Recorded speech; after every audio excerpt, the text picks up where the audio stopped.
Well, you know, I had said, I don't know, a few weeks ago that this month I was kind of focusing on the book of Proverbs, and I'm still stuck in the book of Proverbs, and I'm enjoying it immensely. But what does that mean? That means that I'm still in the book of Proverbs. So today's teaching is going to touch on some of what I've picked up or learned, you know, the puzzle pieces that kind of came together, and renewed my mind to some truth that I knew, and that's why it says renewing of the mind.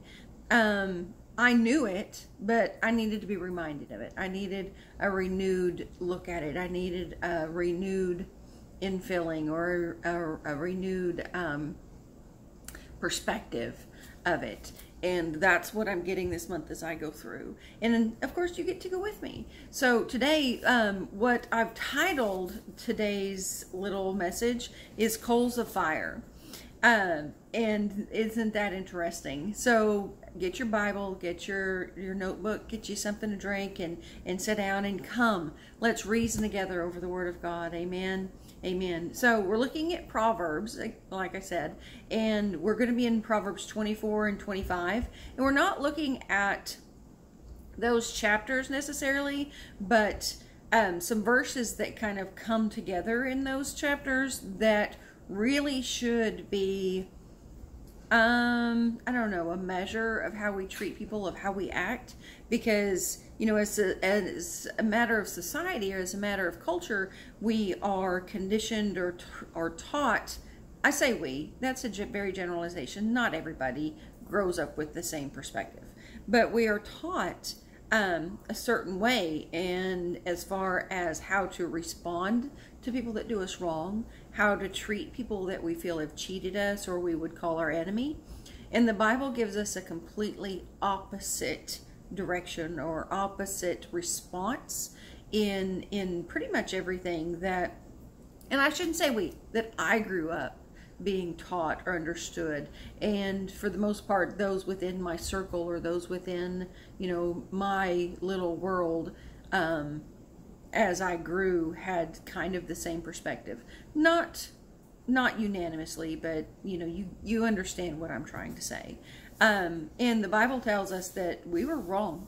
And I want to look at that today. And yes, coals of fire is part of a verse out of chapter 25 of Proverbs that I was looking at just today, in fact. And the verses we're going to look at from chapter 24 are some that the Lord was ministering to me yesterday on and off through the day. And it's just really amazing how He brings things together, the roadmap that He lays out. And if you go back to the first chapter of Proverbs and kind of read through it, it builds. Now, you can't see this steady progression, but if you look at it, you kind of can see this building and kind of construction and different things of attitude and behavior and perception and training your reactions and things of that nature. And truly, it's amazing if we will let Him teach us, if we will let Him guide us. So let's get started on what we wanted to talk about today, or I'll just talk about the book of Proverbs for a while, and then we won't learn anything brand new. So I'm going to read Proverbs 24, 17 and 18, Proverbs 25, 21 and 22. And Father gave me another one, Proverbs 24,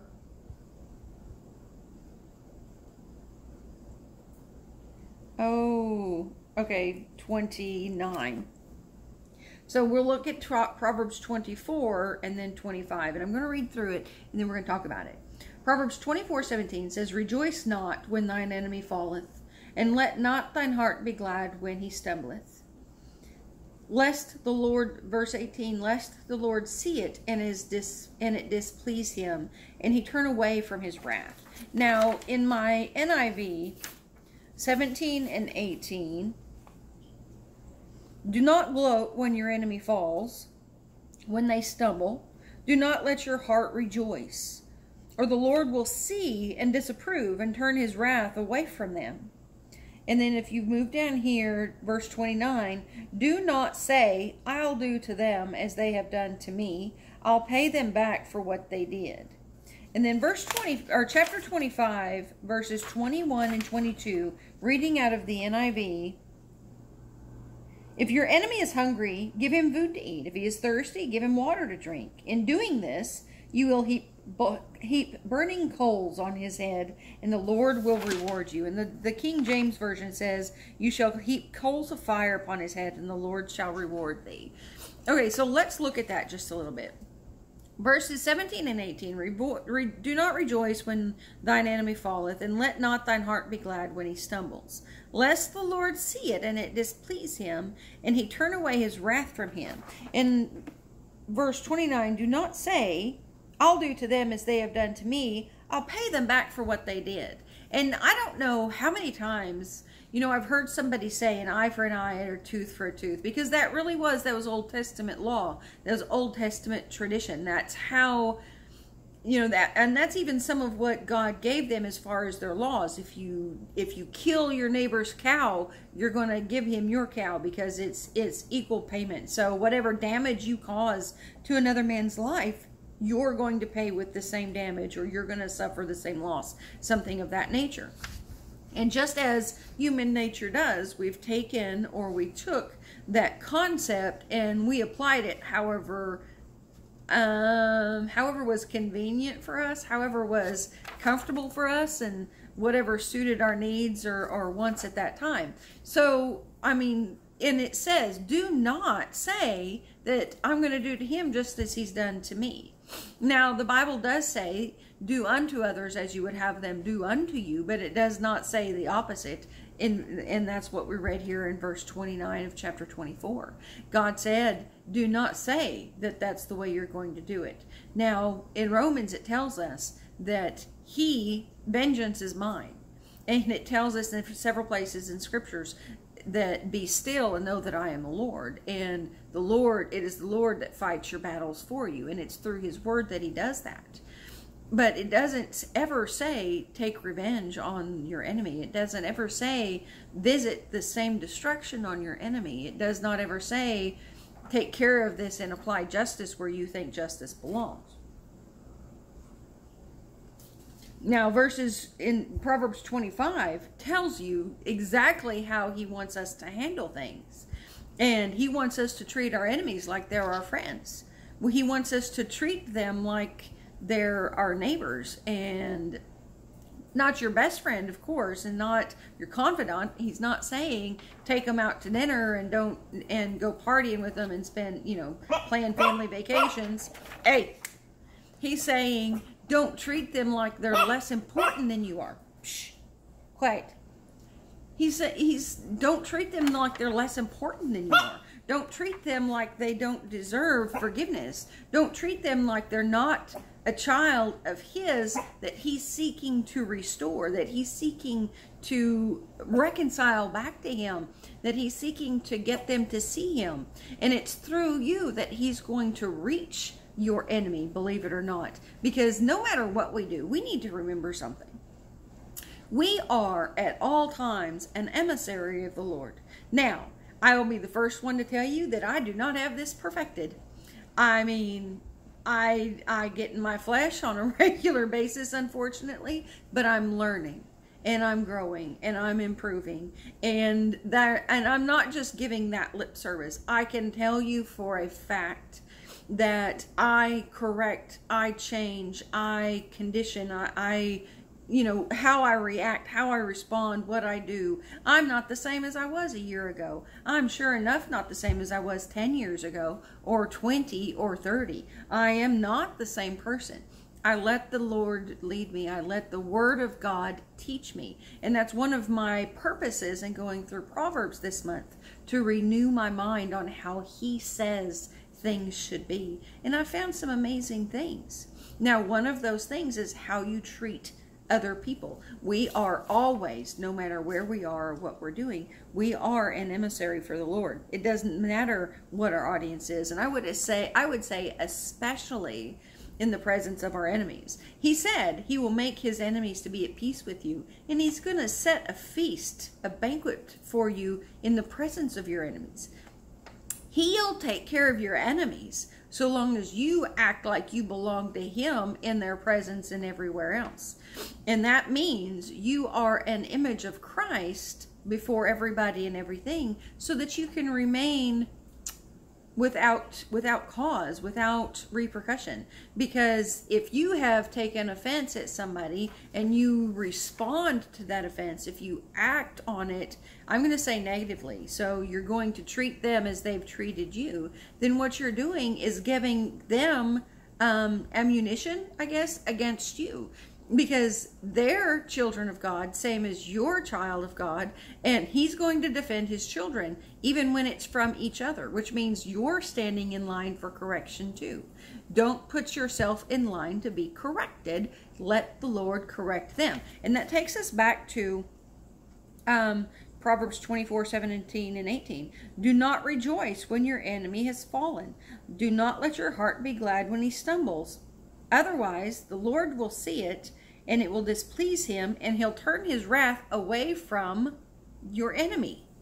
So what is he going to do? He's going to come back and heal you. He's going to come back and correct you so that you can stay above reproach. There are three key points that I really want. I've kind of already got into one, but let me outline that just a little bit before we go any further. First key point, or the first point here in these verses that we see, because God does not rejoice when one of his children falls or stumbles into adversity. He doesn't rejoice, and he's not going to be pleased when he sees one of his children rejoicing at the destruction of another of his children. Any parent would respond in that manner. No parent is going to rejoice over or be pleased with one child partying or celebrating the failure of another child. So, I mean, think about that. He is your father. Yes, he's the judge. Yes, he's the creator. At some point, he will sit in a judgment seat, but that's not today. He's the father right now. I mean, how many years? I've said this at least twice this last week.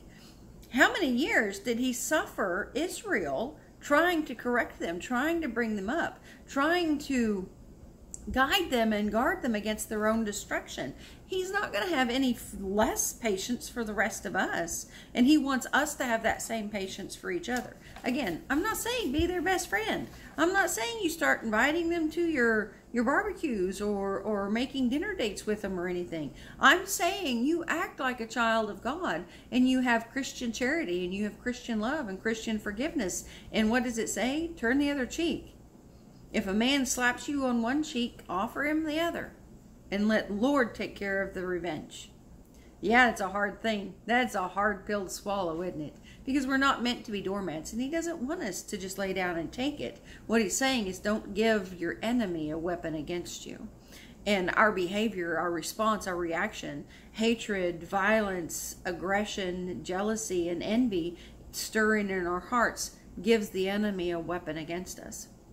If you go to the 91st Psalm, it talks about the arrows that fly by day and the terrors that fly by night. And in our responses, in our actions, we actually give the enemy those arrows. In our, Father, what is the word I want? In our emotions and in our perception, in our attitudes, we create those terrors at night. So, watch what you let stew in your heart. Watch what you see as acceptable that you present out into the world, because the enemy will turn it against you. And then the Lord is here, instead of dealing with the injustice that was done to you, instead of dealing with the correction and discipline and the vengeance that is his, he comes back to heal you, because you being healed, you being delivered, you being protected is more important than vengeance. Correction is much more important. Jesus said, and I can't call the verse, but Jesus said, if only you understood this saying, I would much rather have mercy than sacrifice. He's much more interested in the love response, in the forgiveness, and in the grace that he has given us coming from us than he is the sacrifice, which is the work and offering and everything else that doesn't actually minister to the heart, but ministers to the body. And I'm getting way off subject. The second point is God is always more interested in your well-being than exercising on justice on those that have wronged you. I guess I didn't get off subject because one kind of leads into the other. And the third point is your behavior toward your enemies, aka those that have wronged you, can change the course of their eternity because of your relationship with Christ. So, and that's one of the things we have to remember. Our relationship with the Lord should be something that shows in our treatment of other people, regardless of who they are. He said to love your neighbor as much as you love yourself. Well, that means all of your neighbors, even the ones you don't like. And we have to remember that. Scripture doesn't say anywhere. One of the examples I would give is the commandment that says, honor your mother and father. Well, it doesn't say honor the good mothers and fathers. It doesn't say honor those that deserve it. It doesn't say honor those that we feel are worthy. It says honor your mother and father. Those are the parents that you were born to. Now, some of these mothers or fathers are absolutely, what is a nice way to put it? Because I don't have a nice way to put it, so I won't. If you don't have anything nice to say, don't say anything at all.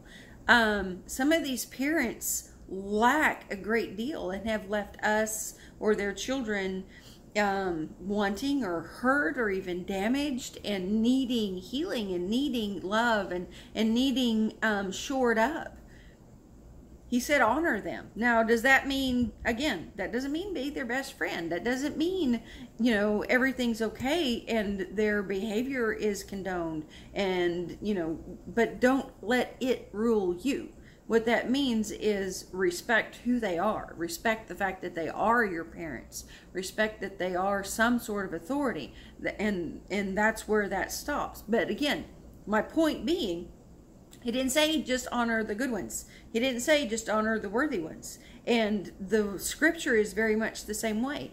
Any verse in the Bible that it says do this to other people does not say do this to those that are worthy. It says he gives out blessings. Those that are righteous receive favor and honor, and those that honor him he honors, and the ones that glorify God are glorified.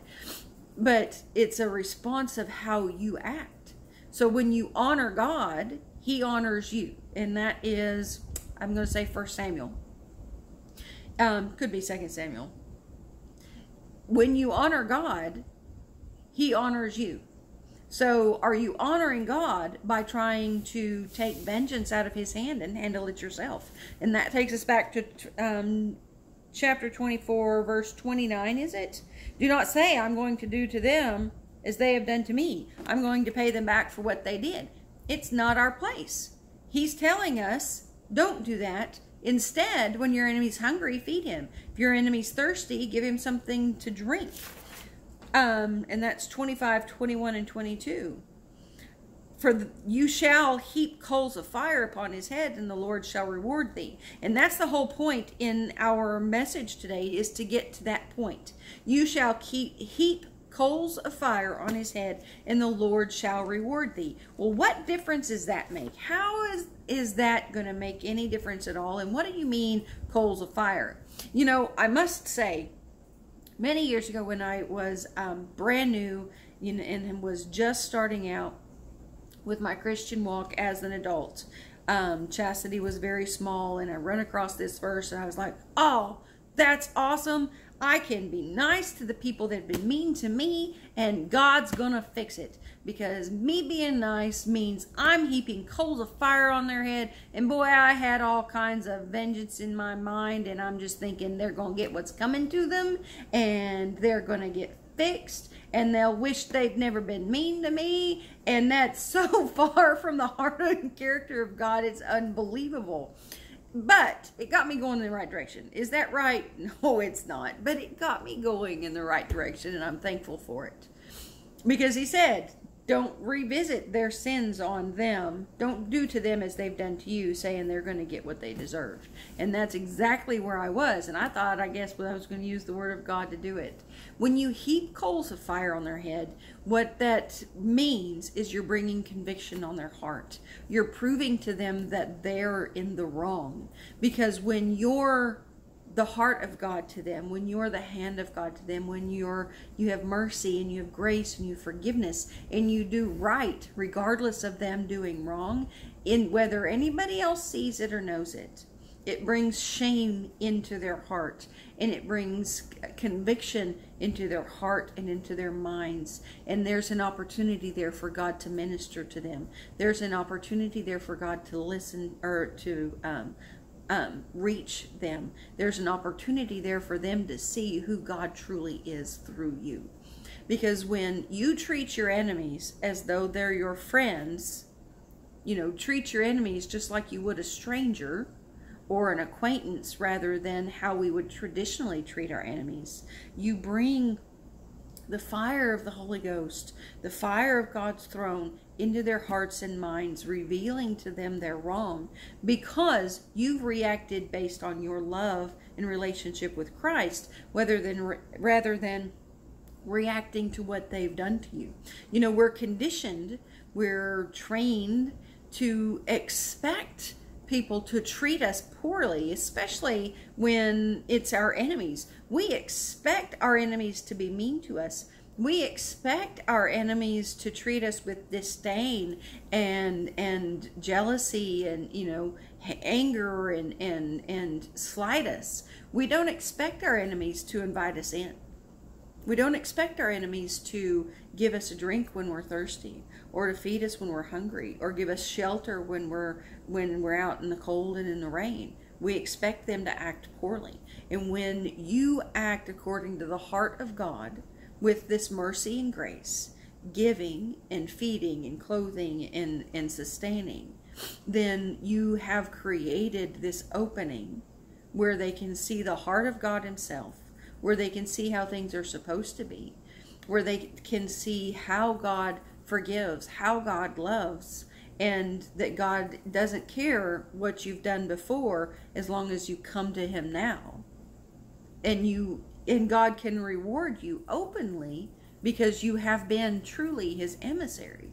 You have truly been a reflection of what He's looking for. You have given the mercy rather than sacrifice that Jesus talked about. You are showing them what the kingdom of heaven, the heart of God, looks like. And honestly, it stupefies people. I don't think that's a real word, but I'm going to use it anyway. Because they're like, think about it. When was the last time one of your enemies was nice to you? And if they ever have been, what did you think? Because I'm like, oh, are they up to something? What do they want? And it intrigues you. But you let down your guard long enough that the Holy Spirit can actually talk to you. So when you're nice, when you have mercy, when you have grace, when you have love that you share, even with the people that you don't like and consider your enemy, you open a door that God can use. You truly are His reflection. Because what did Jesus say?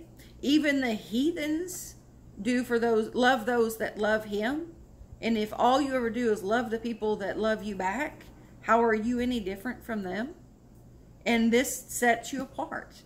This makes you different from them. This makes you look more like God. This actually does put you in a place where you're blessable and the enemy can't touch you, because it's kind of like Job never giving up his faith, never cursing God, never surrendering. He kept his faith. He stayed faithful no matter what, and God was able to restore him completely because he was unwavering.